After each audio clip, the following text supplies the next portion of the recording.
Welcome to each of you.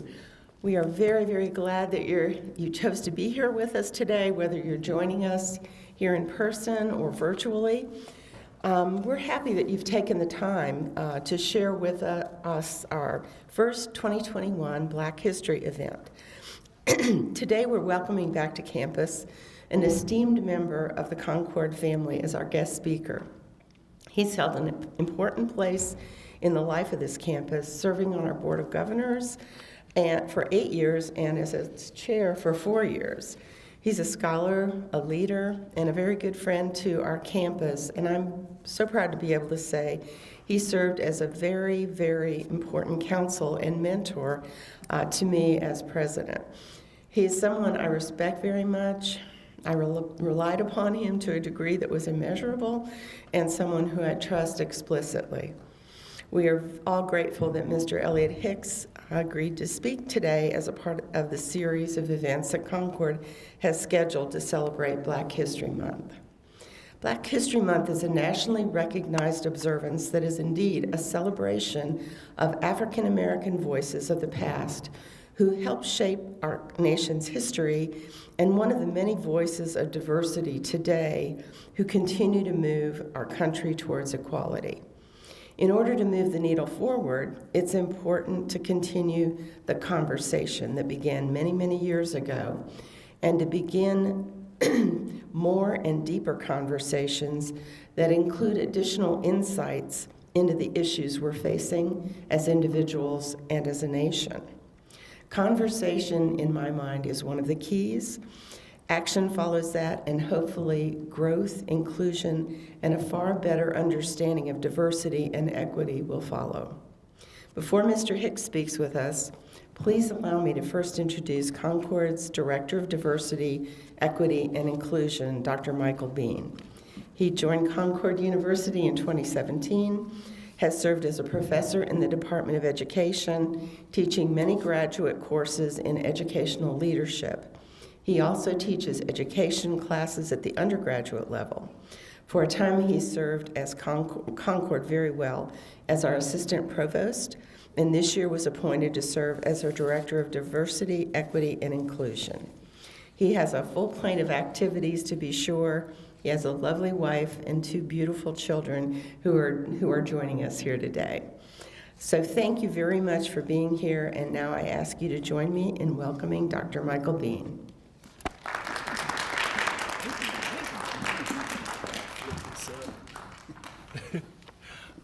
Thank you, Dr. Bogus. I honestly will just piggyback off a few things that you said. I've had a great opportunity to get to know Attorney Hicks over the past 3 months, and we have had some great conversations, and not only has he helped me in my profession, but he has helped me educationally as well. As Maya Angelou once said, we cannot change the past, but we can change our attitude towards it. Uproot guilt and plant forgiveness. Tear out arrogance and seek humility. Exchange love for hate, thereby making the present comfortable and the future promising. Attorney Hicks is a man of humility and changing the future in his profession, just like he did mine in a short period of time in 3 months. I now present to you Attorney Hicks.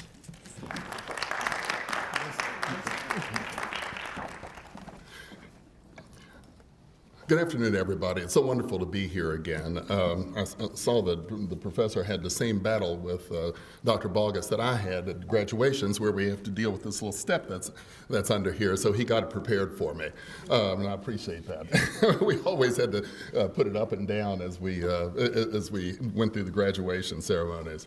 It's wonderful to be back at Concord. I had a wonderful time here, serving on the Board of Governors for 8 years, and as the introduction says, to serve as chairman of that Board of Governors for 4 years. It gave me a chance to be here when Dr. Bogus was selected by our Board of Governors to be president here at Concord.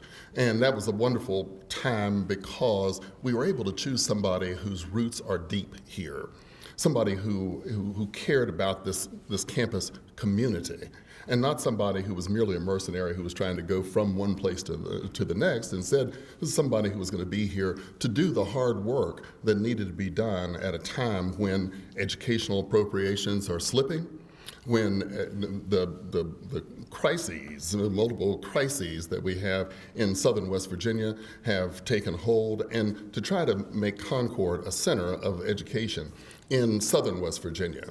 One of the really most momentous changes I've seen in the few minutes that I've been back is that the gas station now takes credit cards right at the pump. That's something that before they had the primitive pumps and we had to go in and deal with people and all that sort of thing. So as I say, I mean, technology just overwhelms anyway. So science will win. And here we are. When I talked to the professor about what I should do for a talk like this, I kept thinking there had to be something that he wanted me to talk about that, he said, well, just talk about your own journey. And I said, listen, no, there's got to be something else. And so I just called him the other day to ask, is that you really want me to talk about my journey instead of some of the other things that a person could discuss here? And he said yes. So, I'm kind of concerned about that because when people ask you to talk about your life story, that sounds an awful lot like a eulogy. Beyond that, I've still got a whole lot of life to go. I'm a late bloomer, and so my daughters are 22 and 20. They are in college. One just graduated from West Virginia University with degrees in anthropology and chemistry, and she's sitting at home now trying to get her head together so she can go to graduate school. And my other daughter is a junior at Marshall in elementary education. And she has really decided to follow her heart. She was in business at Marshall when she first enrolled, and then the pull of what really appeals to her kind of came out and was undeniable. And so she's in elementary education. This pandemic has really been the best job she's ever had, as a matter of fact. She got the enhancement in unemployment benefits when she left Ulta, the makeup store, because they had closed things down for the pandemic, and now she's working as kind of a nanny and an online learning facilitator for a family in Huntington that has 3 children, all elementary school age. So it's been really a tremendous opportunity for her to do some things that really matter in her own field of study. So that's pretty good. Unfortunately, my other daughter is driving a DoorDash, and so there's a difference there. That's what the college graduate gets, is the DoorDash. I'm one of these. I grew up on the west side of Charleston. I'm from Charleston, and like a barnacle, I'm very difficult to scrape off. So I've stayed here for this much time. There aren't many people of color who grew up. First of all, there aren't many who've grown up in West Virginia with the small population of minorities that we have. I guess it's about 3.3% African American and maybe about 1.2% Hispanic, and then there are other. And that's all we have. And so it's unfortunate that people here don't get to understand exactly what diversity is. One of the things that I've applauded Concord for is doing the hard work to introduce diversity here, from international students, from trying to be a leader in having international students on campus. If we can't take buses and take all the people from the campus to some of these other places, to other countries, maybe we can bring some other countries here so that they can interact and learn from each other. And that's what I've seen happening here. It's a very small town. People can become isolated. And I think we see the effects of isolation, of social isolation, on our political events, and we've certainly seen how that happens, and we see that in the news every day. We see how that has affected the things that the news that we're getting, the news that we're seeing now, where people are doing things that you really wouldn't think could ever happen, but these extreme reactions are really something. I decided, I'm rare in that I decided that I would go to law school in the 9th grade. There was a man in town who he drove beautiful cars. He traded cars every year before leasing. I mean, with leasing, that's kind of common, but he traded cars every year, Cadillacs and Lincolns, and he wore beautiful suits. More importantly, he was a person who had done a lot for civil rights in West Virginia and in Charleston. He was a person who I eventually practiced with, and so it was him, it was Thurgood Marshall, Charles Hamilton Houston, a number of other people. Thanks very much, Alan. Who did such important things in the civil rights movement that made me want to be a lawyer. Some of these other aesthetic benefits and fun things, nice cars. I mean, what boy doesn't like a nice car? But to see that you could do good and do well was awfully important to me in making that decision. I saw that there are things that you can do by the things you know, by the people you've become acquainted with, to really help your community. And that's what I wanted to get into the practice of law for, to try to help my community, to try to make things better. It's hard to figure out how to do that sometimes, and I'll tell you a little bit more about that. It's hard. It is hard to figure out how do I best help my community? How do I best be the person that my community needs at this moment? Because you don't need the same thing all the time. You need some different things, and you need a lot of different characters to make the whole thing work. As we know in sports, we see the shooter doesn't necessarily get a good shot in basketball unless there's somebody who's good at passing. The running backs and the receivers, the quarterback, can't be good unless there's a good line. And there are a number of people, for every person we see who's done great things, is always a team of people who've done some things to help them get where they are. And that should never be ignored. I think one of the things we lack today in the United States is the team spirit that really did make America great, where we could see, at some time it became clear that by helping even the least of us, we helped the whole team to thrive. By educating people, we develop an educated community. By feeding people, by meeting their needs, that's how we make people grow, and how we let people grow and be whatever they can be and contribute whatever they can contribute to our world. We seem to have lost that, and we seem to be awash in tribalism that puts us in a very, very different place, and that's too bad. I take one pill a day, and it makes my mouth so dry that I worried that I'd be a desert if I didn't get this. So I do appreciate that you all got this for me. But as I say, I decided to become a lawyer in the 9th grade, and I tailored everything toward that. Just because I could see the things that a person could do from the position of being a lawyer in society. Not only can I deal with some of the things about sentencing, about helping people not suffer more of a penalty than the harm they caused. I can shape things. I can take positions that people haven't taken before, and try to help society that way. I went to Washington and Lee University when I was I went to two schools named after Confederate generals. I went to Stonewall Jackson High School in Charleston. And then I went to Washington and Lee. Now, Stonewall was by circumstance, and Washington and Lee was by choice. So when I hear all the talk about renaming things that have been named after Confederate generals, it's an interesting conversation to me. Of course, those of you who really know the history of the United States would know that the person after whom my junior high school was named, Woodrow Wilson, might have been the worst of the three of those. In resegregating Washington when Reconstruction had at least made some changes in the way Washington was. When we look back on all the things that happened and try to, some people say, look at this with revisionist eyes, it is difficult. It really is difficult to try to determine what things that are named after these people should we take away, and what things should we leave as they are, as reminders of a less than great past. And that's something that I don't have any formula for. We just have to figure that out ourselves. At Washington and Lee, I went there because they had a program where you could get through college and law school would usually be 4 years of college and 3 years of law school. They had a program where you could go through the whole thing in 6 years, and your senior year would be mixed in with that.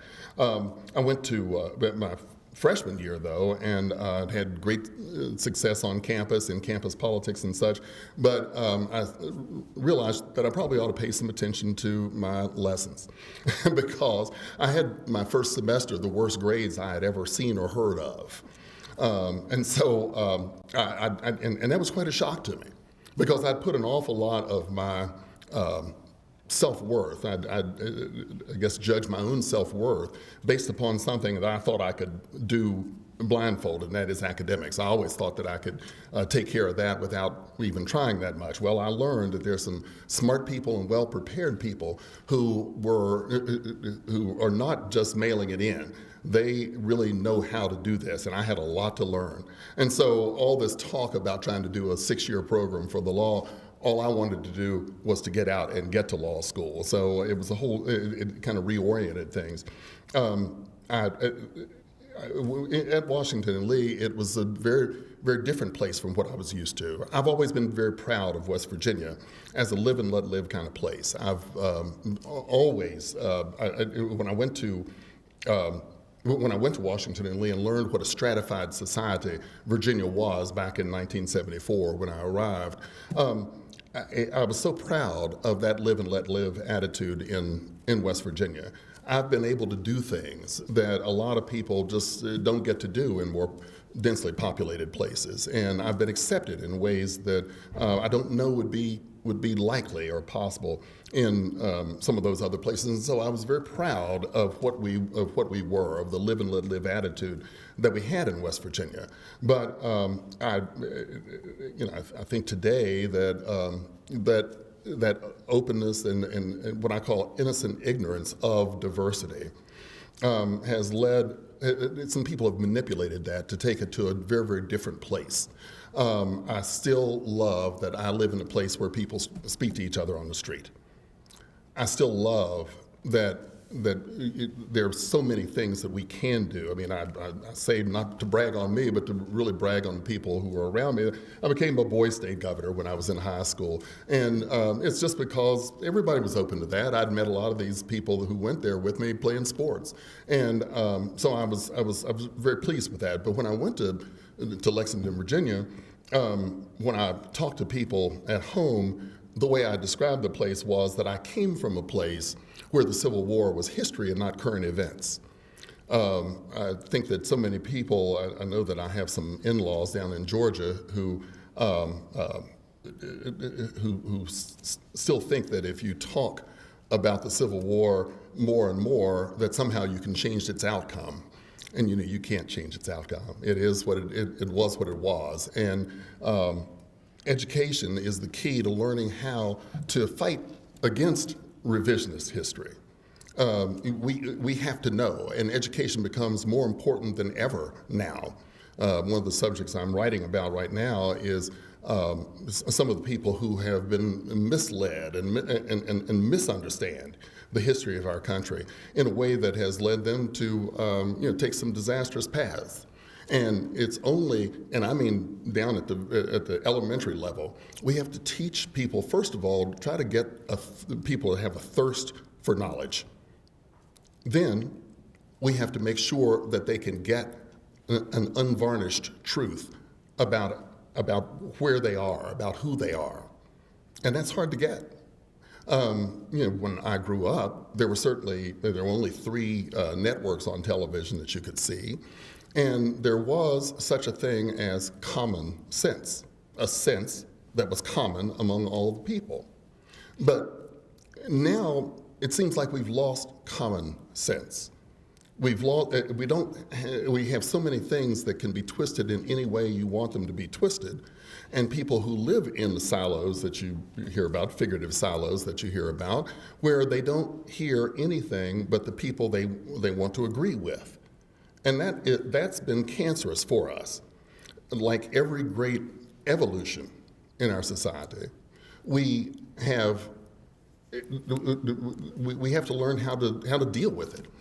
I guess with transportation, when transportation was common, it was easy to get to, became easy at the turn of the 20th century. That probably changed a lot of things. The mobility probably changed some things. And right now, when we have so much access to so much information, but when information is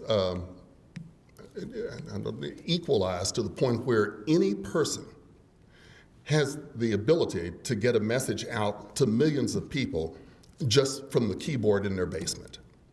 That's a very different thing, and we have to be more discerning in the way we choose our news, the way we choose the information that we get. And that's not easy, and it's not something that everybody has grown up doing and knows how to do. But you have to want to first. When I was at Washington, Lee, as I say, I got into campus politics, and I always enjoyed that kind of thing because I always enjoyed the people. My stupid human trick when I did that was to memorize the names and hometowns of all my classmates, just so that they could, just to try to develop some familiarity. I really hadn't thought about that, but when I got there, I decided to do that. It really let me in on a lot of the backgrounds of a lot of people and gave me something to talk about. I mean, just knowing those 2 things, the name and their hometown, from the Facebook that we had on campus long before there was any kind of electronic Facebook. It let me develop a familiarity with them and made them feel a little closer to me that I cared enough to try to do that. But as I say, I struggled academically and had a very, very tough time. And so while on the one hand I had this great thing that had happened to me in being elected to a campus office, and again, the first black student to be elected to that office, but at the same time I was embarrassing myself in academics and not doing very well at all. And it really threatened the one lack of achievement or failure really threatened the achievement. And so I wanted to get the ship right. I wanted to do something that I didn't want to transfer because somebody would have me. I wanted to transfer to a place I wanted to go to. And Washington Lee at that time was a men's school, and so I went to a homecoming football game in my sophomore year of college, and I say it's a little bit of a joke, but there's probably some truth to it. I saw more women in my section of the football stands at WVU than they had in the entire town of Lexington, Virginia. And people were having fun. And so I decided then, together with a number of other things, that that was a good time for me that was a good place for me to transfer to, because I didn't think that law school was going to be fun. I knew that it was going to be a labor of love, I hoped, but we just didn't know. And so when I went there, I really appreciated having a more ordinary relationship with women on campus and that sort of thing, instead of having to drive 60 miles just to see one. A men's school in the Old South was not the best place for me at that time. There was, like I say, there were very good things that happened there. I actually went back to my reunion at Washington Lee, even though I was only there 2 years, and it was wonderful to see all, of course, since indeed I knew all these people and knew each of my classmates, each of my 300-some classmates. It was a wonderful thing to be able to do, and I really appreciated that. It's a very good school, but at that time, that was not the place for me. Went to WVU, got involved in some of the student activities and all that sort of thing, and then I. And this is where my oldest daughter tells me I don't have the experience that they have today, and that is that I only applied to one college. I only applied to Washington and Lee. When I transferred, I only applied to one college. When I was going to law school, I only applied to one college. And until not long ago, about 2012, I've never applied for a job that I didn't get. So that is a very unique experience, and I know that. I mean, now a lot of schools, in order to be termed demanding, they want to have a high turn-down rate of students that apply. And so they'll invite you to apply so they can reject you, and so they can say only 1 in 15 were accepted to this school, so we must be a tough and good school. Well, I don't know about that. I don't know that that's really what it makes it, but that's the way they like to make it appear. And so not having, but what I want to tell you today is that failure. I just heard this, and this is one of these little bromides that people throw out. I just heard this within this past week, that failure is not the opposite of success, but failure is a part of success. And I truly believe that, and I'd better believe that because I've had my share of both of those. When I got out of school, I tried cases all over the state of West Virginia. I have handled cases in just about every county in West Virginia, and I've tried cases before juries in most of the counties in West Virginia. That is a really interesting thing to do. I mean, certainly, as I say, these people are of me and I am of them. And so I've always thought that I knew how to talk to a jury anywhere and could do and could do the things that I needed to do anywhere before any jury. And I had good results, very good results, and I was very, very pleased with that. But I have to say, when I look back on my career as a trial lawyer, I mean, I offered myself as a trial lawyer. Had I been in tax and sitting in the back office somewhere doing that, had I been in workers' compensation, I wouldn't have put myself out in front of people as much as I did, and I wouldn't know how far I could go. But that's not me. I don't have much of an attention span, as I always tell people. And so I've changed a lot. My practice has been one that changed, and that's the reason I went to law school, is because I didn't want to be a person who put the same nut on the same bolt all the time. I wanted to do something different. I wanted to do things different from day to day, and I did that. I was on my own for my first, immediately out of law school, the man with the beautiful suits and nice cars hired me. He had been an old family friend, and he hired me. But then it didn't quite work out the way I wanted it to. And I remember only 60 days out from being hired there, I was crying before my dad and saying that, he didn't do what he said he was going to do, because I learned that so many of the things that he had promised me that I would inherit from his practice, he had already promised to some other guy. And so, and instead of letting me work with him to learn the practice, he started competing a little bit. And that was very difficult. So I left there and opened up a one-room office in downtown where I did my own typing. The greatest thing about that office is that I was only one story down from. At that time, we had several different legal aid agencies in a number of cities in West Virginia, and two of those were headquartered just upstairs from me, and there were two others that operated there. So I was able to be the one who would accept referrals from the people who were too rich for legal aid. It was actually a great thing and taught me a lot about the law. I had this big horsey answering machine that I used because I couldn't afford a secretary.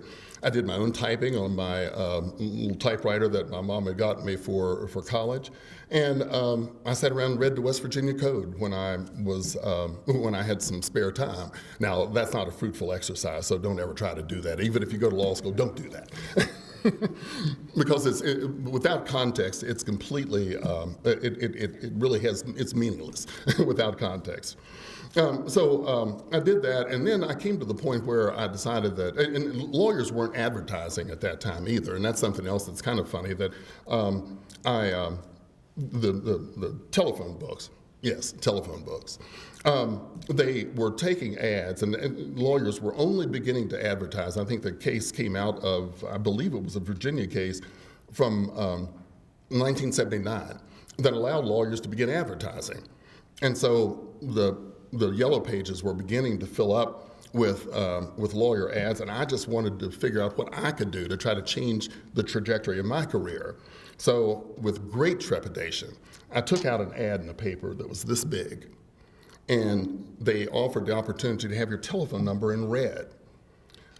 I sweated over that decision time and time again, day after day, because my thought was that if I advertised, and if this whole thing didn't work, that the larger law firms wouldn't have anything to do with me, because that was the ethic back then. That was the way people did things back then. You know, advertising was seen as get your hands too dirty.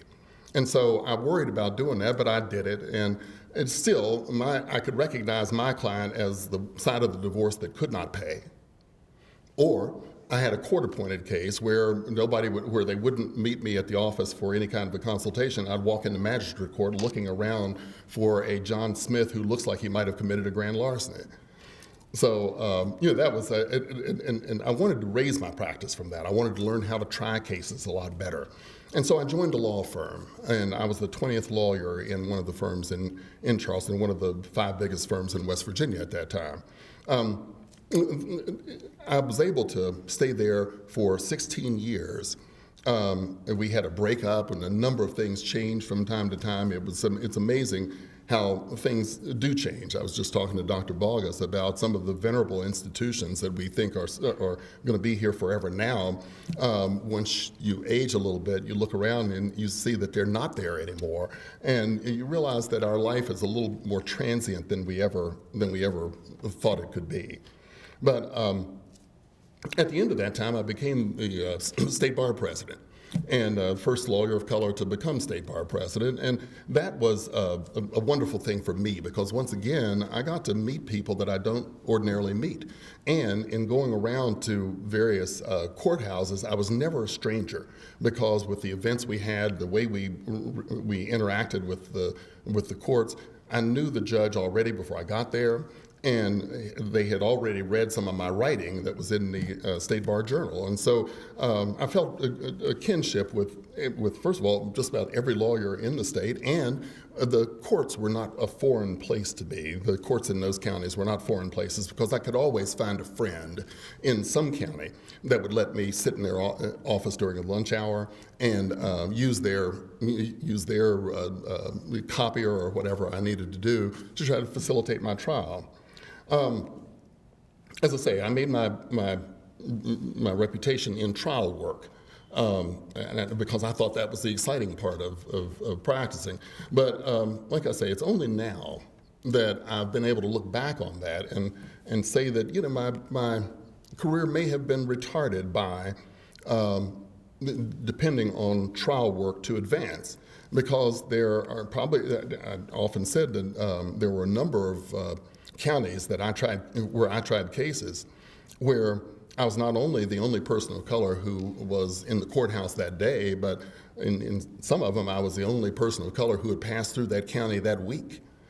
And so you wonder whether a jury drawn at random the way they are is going to be okay with that. When you see some of the other side of some of the bad reactions that we're seeing today, when you see exactly how some of that is rooted in other places, you see that there are chances that some of that may not have been the right choice. But it's what I enjoyed. And I did it, and I loved that. I was inducted into the American College of Trial Lawyers, which is one of my proudest honors, because I always did like to try cases. And so nowadays, when people aren't trying cases as much, for me to be able to say that I've tried well over 100 cases to juries is it's a pretty big thing. But I don't necessarily use that anymore because I use the experience in my dispute resolution practice, but I don't. But I'm not trying cases anymore. Some people have said that that's a younger person's game, and I think it could very well be. To move toward an end of this, I mean, I have after I left the K. Castro and Cheney, the firm that I first joined, I went to another firm just downstairs from me.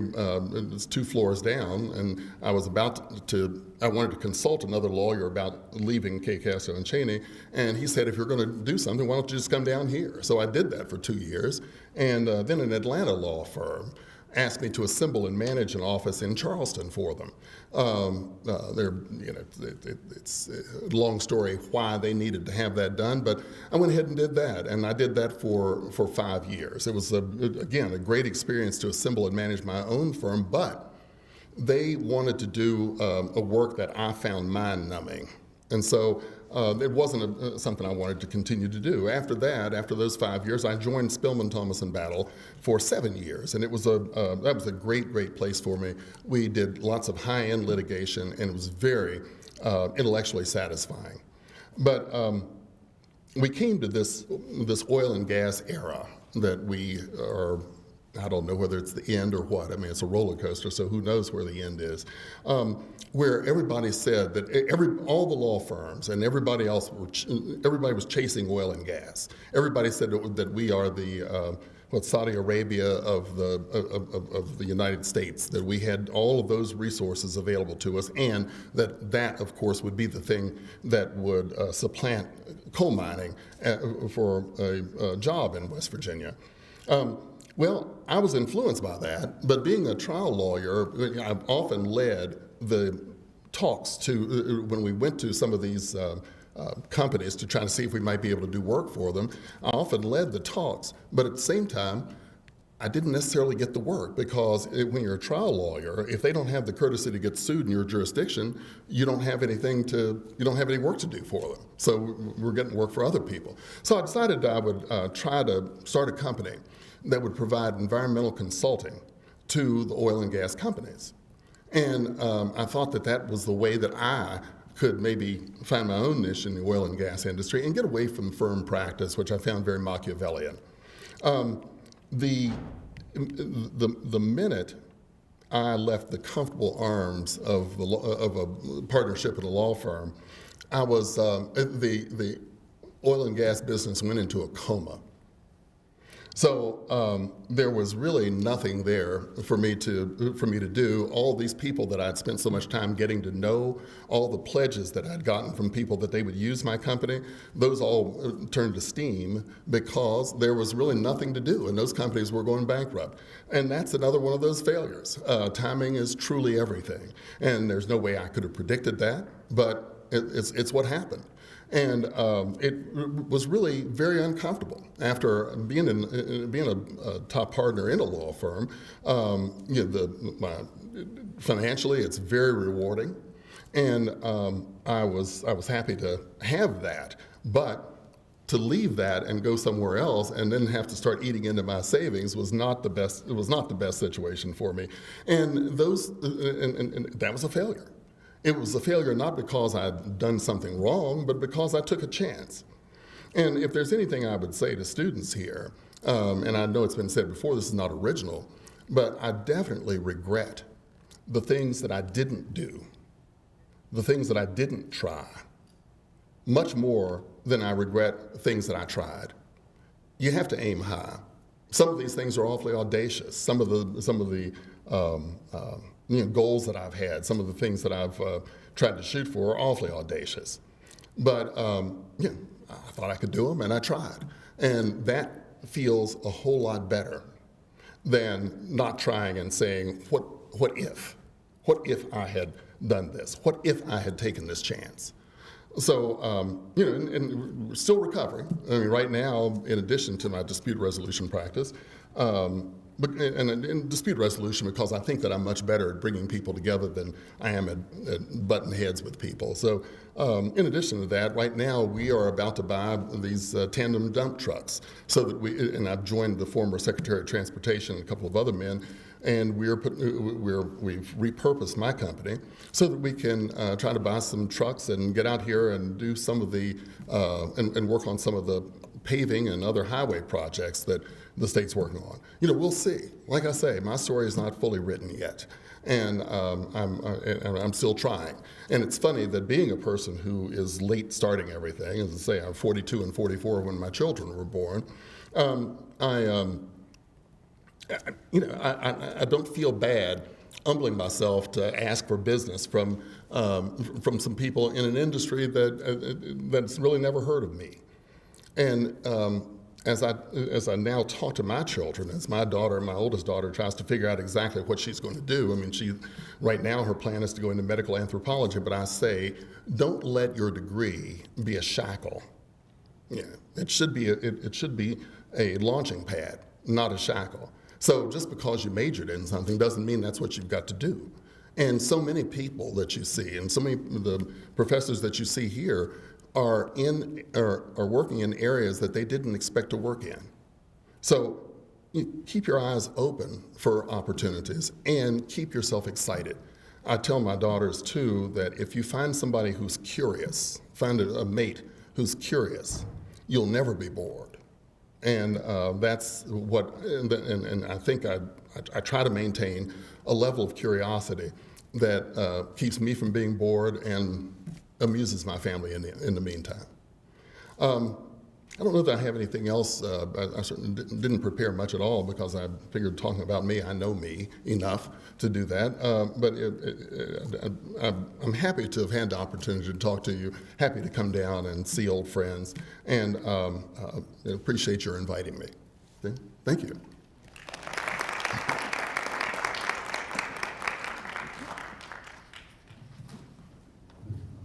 All right, what we would like to do at this moment, if anyone in attendance today, whether it's physically or virtually, if you have a question for anyone on the stage, we would like to offer you that opportunity to do that, and I will be more than happy to field those. I'm going to pull up this live link just in case there are any questions via the virtual platform. But at this moment, is there anyone that has any questions for? Yes, sir. Of all the cases that you've taken in your career, which one are you most proud of taking?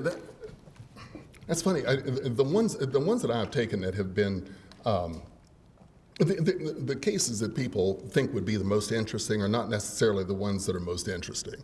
When you say the cases I'm most proud of taking, I mean, sometimes I don't even think of those as cases, but people come to me years later and say that, and talk about, when I used to do family law, talk about me being able to get them through a tough situation that they were having with their spouse as they were in a divorce. Like I say, I don't even think of those as necessarily cases, and most of the things that I am most proud of have been things that happened when I was that I just did without pay. So it's kind of hard to say. I mean, I can think of one where there was a student who was unjustly accused of some things in a school, and I was able to help that student to eliminate any problems with his record based upon that, and indeed he did not do this. So that was awfully important to me because, I mean, one of the things I'm lifting up, and this is completely off the subject, and I hope you'll forgive me for it, but one of the things I'm lifting up during this month is Martin Luther King's letter from Birmingham jail. And it talks about injustice anywhere is a threat to justice everywhere. We talk about the dream and all that sort of thing, but if you look at if everybody will look at that, that really should be a theme for this for this month. And so I really didn't answer your question because, as I say, I have handled, and surely I've handled, in order to get that many to trial, trials are, I guess, more than 98% of cases don't go to trial. And so they often end in dispute resolution, or they just, for some reason somebody runs out of money or any number of things. But to try more than 100 cases, I've had to handle well over 1,000, maybe thousands, I don't know. And so it's hard to say which one. I can think of some funny ones, but the ones that were most valuable were things just like this, where I was able to help a young man keep from having a smudge on his record when he didn't deserve that. So that's always rewarding. And I'll say, too, I hate to take this too far, but one of the things I didn't want to say, one of the things that is great to me now is that I'm helping people, and I can see satisfaction and gratefulness on their faces. Whereas when I climbed in the profession with law firms, you didn't really see that. People would call and you'd say, "Oh, I got a great result for this and this," and okay, well, great, that's good. Okay, what about the next case? And that wasn't satisfying for me. I climbed as I was the second black lawyer to join a major firm in West Virginia. That was in 1984, because at that time we didn't even interview. Black students didn't generally interview with some of the large firms in the state because they weren't going to hire us. And Jeff Woods at Jackson and Kelly had a workers' comp practice there. And then I joined K. Casto and Cheney just a few months later. And so, I stayed in firm practice simply because I was advancing in firm practice and nobody else was doing it. And I felt like it was important to be the icebreaker ship that helped some of those things to happen. But I do have to say that I miss that even as I did that and it was satisfying to make that climb, it was less than satisfying that I didn't get to enjoy the satisfaction of the people that I'd been able to help. So, I know that was an awful long answer, and then didn't even get there probably, but thanks. Got a question off the live feed here. It says, what is one piece of advice, what is one piece of advice that you would give to one who is considering law school or law as a career? Mm-hmm. I think the law is a wonderful career. I've obviously poisoned it so that my children don't have any interest in it. But they've seen the ups and the downs of the whole thing. They've seen the stresses of it. And, I always thought that I handled stress well. Sometimes I look back on it and think, well, maybe I didn't. But, it's a matter of perspective. I mean, that's awfully important to try to have a sense of self. People say a lot of bad things about lawyers and their arrogance and this and that and the other thing. But, you have to be an awfully self-assured person to practice law, because everybody in your life, in your professional life, is there to tell you you're wrong. The opposing counsel is obviously there to tell you you're wrong. The judge is there to tell you you're wrong. You've got partners down the hallway who kind of snicker and say, "I wouldn't have done it like this," and they're there to tell you you're wrong. And your client a lot of times kind of wrinkles their brow and says, "I don't know if that's the course I would take," and they tell you you're wrong. And so you have to be awfully sure of yourself to be a lawyer. I've suffered from not being so sure of myself sometimes, but that's healthy too. So what I would say is you have to maintain a sense of self. You have to know why you're there, why you're doing what you're doing, and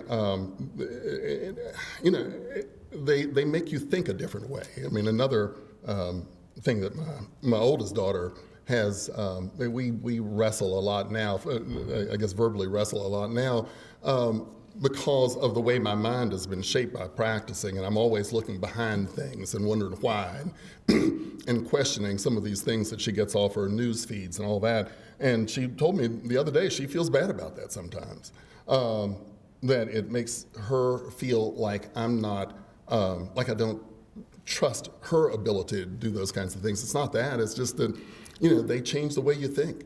when you're in law school and practicing, and you're always looking for what is the real issue here? What is the real proof that what you think is true is true? And I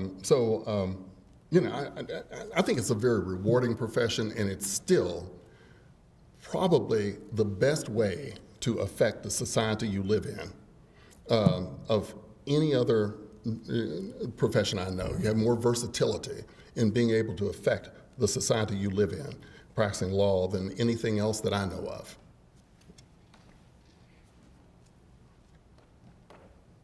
All right, next question.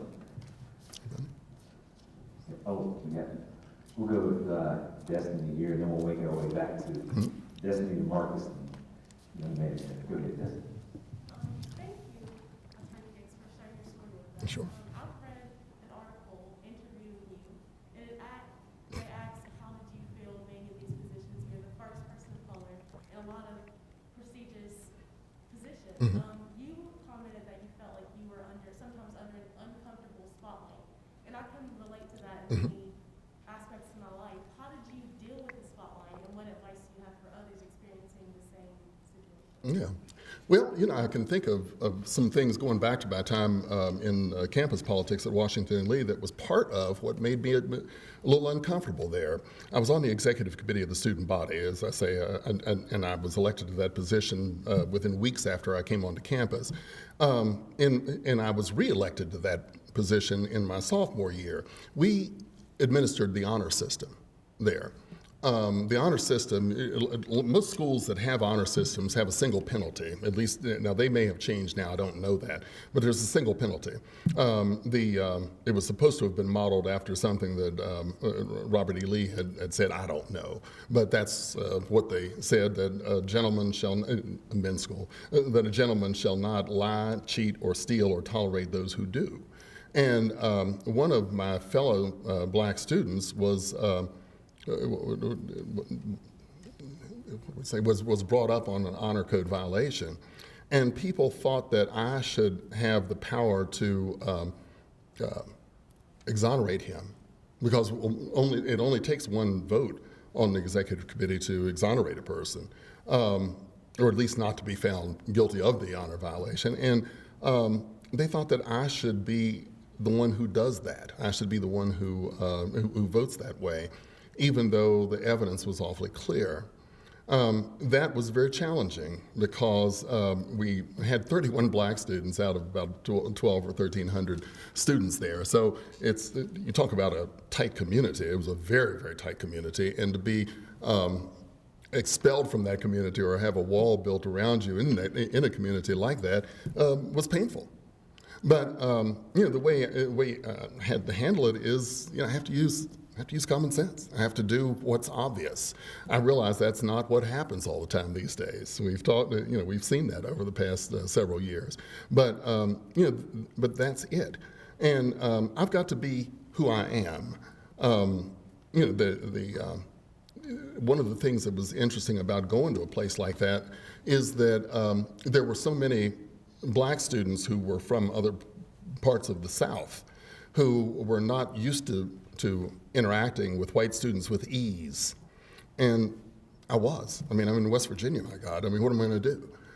It's not like I can say, well, I can't survive in an environment that's not majority black, because I've never been in an environment that wasn't majority black except at church on Sundays. And so because I was looked upon with some suspicion because of that ease with which I could deal with them and with other students. And that I would think that would be 100% good, but for some people it wasn't 100% good, and caused some discomfort. And was one of those things that contributed to my decision that I just wanted to get away from there. That's not necessarily the best answer, to just leave. But I said, look, I'm a young man. I'm just learning how to do all this stuff, and I want to be happy. I'm trying to make some decisions that are going to chart the course of my life, and I want to be happy. And so I did what my ethics told me I had to do, and that's really the only answer. But then I decided to leave and not be a part of that anymore. I wanted to be a place where everything I did wasn't news, and that wasn't a cause. I just wanted to be a student for at least a couple of years. So that's what I did. Yeah. Mr. Hicks, thank you again for sharing your story with us. No, this is my pleasure. Thank you. Yes, sir. I very much enjoyed it. So similar to your story, one thing that inspires me, I grew up in a low-income urban community in West Virginia. And of course, due to our environment, there are a lot of things that we have to overcome in our teenage to adult years, just some obstacles from when we were growing up. Was there ever a time when you really got discouraged, and what helped motivate you to overcome those obstacles? I had a great family. And, that sounds awfully cliche, but that's, it's true. That's what helps. The things that happen there, we are a commercial for family planning because my dad wasn't much younger than I when I was born. He was 40 when I was born, and I've got brothers who are 7 and 13 years younger than I am. By the way, I'm the smallest man at my Thanksgiving table, Michael. So that's something else. I'm used to folks your height.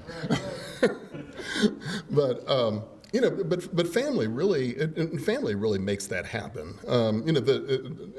I'm not a particularly religious person, and it's the strength that they build in you, and the pride that they have in you that makes you do what you do. I mean, I've talked about crying 2 times here now, but the first time I cried was when I was going, well, not the first time, obviously, but when I was coming back from my first semester in college. And I started to think, as I was in the car with my mother, what my grades were going to be as Christmas came. And that was worthy of crying about. And so, as it dawned on me what had happened, what I'd done to myself during that first semester, it's the pride that makes you overcome. It's the pride that they have in you and the faith that they have in you that makes you overcome. I lost my dad when I was 20. I lost my mom when I was 22 and dad when I was 26. 42 and 38 years ago. But nonetheless, my brothers have come up well, and I have been in a little bit of a parental position to, particularly my youngest brother. I was 26, coming out of law school, ready to have my own money and do everything, and then I've got this 13-year-old kind of hanging around me. I learned why God makes people infants before he makes them teenagers, because you have to build up a big bank of love to keep from choking them and beating their head in the concrete. And so to be faced with a teenager who really didn't think that that I should have any authority over him anyway was, that was quite a challenge. But really, I think it's the pride that my family has in me and the things that they've done that make me want to soldier through and make sure that I use the launching pad that they gave me. So that I have to say that's it. That's what's kept me through tough times. Yeah, sure. Yeah, you had something else. Yeah. Of all the cases that you've read about, considering throughout your life, which one scared you in the sense that you'd be terrified to be in a position of defending this or that person because of what they did or what they supposedly did? I haven't had those kinds of cases. People, it seems like your fellow students, not your fellow students on campus, one of the first things they ask you when they hear you're in law school is, how do you defend somebody? Or they hear that you're a lawyer and they say, how do you defend somebody when you know they're guilty? My only job is to help people get all of the rights that they're entitled to. So I think everybody ought to have all the rights that they're entitled to, but sometimes that doesn't mean getting somebody off. Sometimes that means ushering them through the system in a way that lets justice be done, but keeps abuse from being done. But I, of course, not doing very much criminal law. I mean, I did little petty crimes and things like that. I mean, I had a case where somebody was engaged in some horseplay with his friends, and they were trying to put a match in his toes while he was asleep and had been drinking, and let it burn down until it surprised him and he jumped up or something like that, and they thought that was funny. But they, unfortunately, while they were playing with these matches, they actually burned a house down and killed this man's niece. So because he was a part of this, they wanted to try him for murder. And that was a case that I was scared about what could happen, because I had known this guy. This is somebody that had grown up on the same side of town with me, and I knew him. I was scared for the power the state had over him, and scared for my ability to put out a message that would be that would resonate with this jury, so that I could get him justice. And I didn't think that he deserved to go to prison. And you know, I mean, was he guilty of something? Yes, he was guilty of carelessness. And so that the power of the state scared me in that. I find criminal cases, I haven't had but a few serious criminal cases, but I find that criminal cases are most intimidating to me simply because somebody's freedom is taken away. If a business loses money, I don't say that I don't fret that. I mean, I have businesses, and so I don't want businesses to lose money. But at the same time, I wanted him to deal with justice for what he did and to shock him into understanding how important that was and how that's nothing to be played with. And of course, as if he didn't, when his sister's daughter died in a fire that resulted from him playing around with the fire. But that's what I'm intimidated by.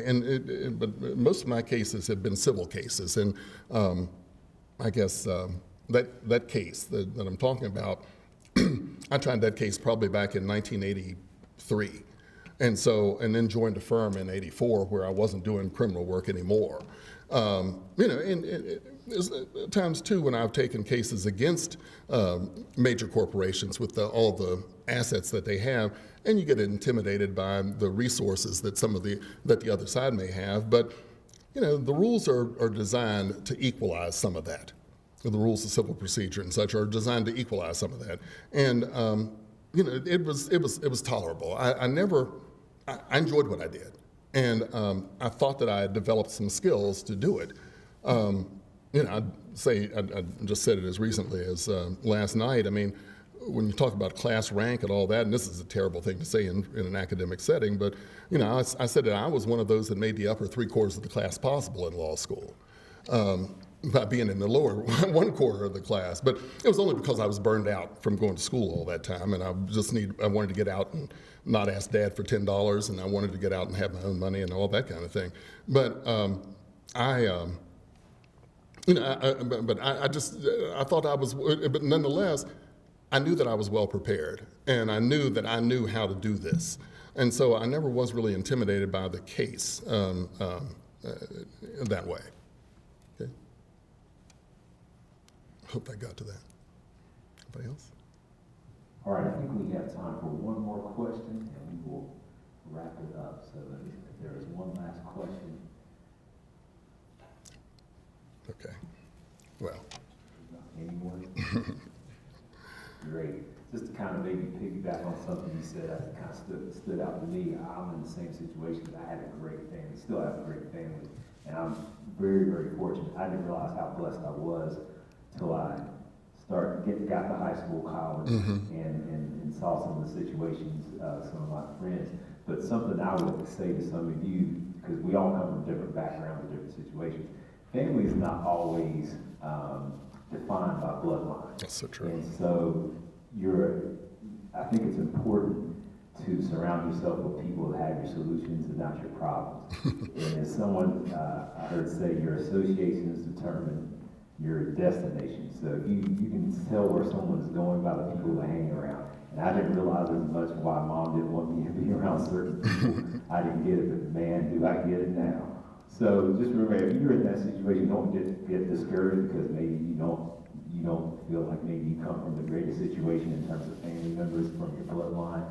but there is a family I know here waiting on you to be successful, and just in other walks of life. So just remember to keep yourself surrounded by positive people, and that will keep you in the right trajectory of life. One thing I do want to mention to those people who are watching virtually, the key word for the credit is justice. So remember, justice is the key word for today. Keep that in mind. You'll need that for extra credit. And I want to give a special thanks once again to Mr. Hicks, or Attorney Hicks, for donating his time to be with us today. Always a special thanks to Dr. Bogus also for joining us and introducing us and starting things off. Dr. Mike Bean, thanks once again also for putting this program together. Thank you to all of you that are here physically or virtually that joined us. We appreciate it. I thought it was a great program, and hopefully we can do the same thing next year. So you all have a great evening, and I'll see you around campus. Thanks for having me.